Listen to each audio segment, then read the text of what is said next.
Welcome to MarineMax Pensacola. Today we're going to do a walkthrough of this 2019 Sea Ray 210 SPX Outboard.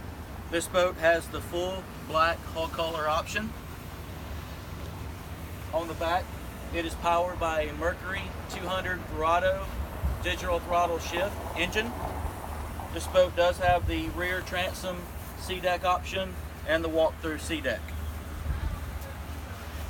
Coming inside the boat, this boat does have a flip-up backrest,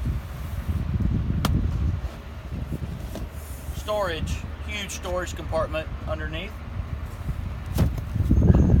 Coming into the boat, this boat has the dual bucket chairs, flip-up thigh bolsters.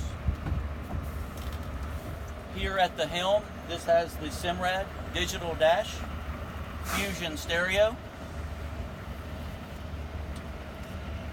lockable glove box, storage in the console, and forward wraparound seating, fusion speakers, stainless grab handles.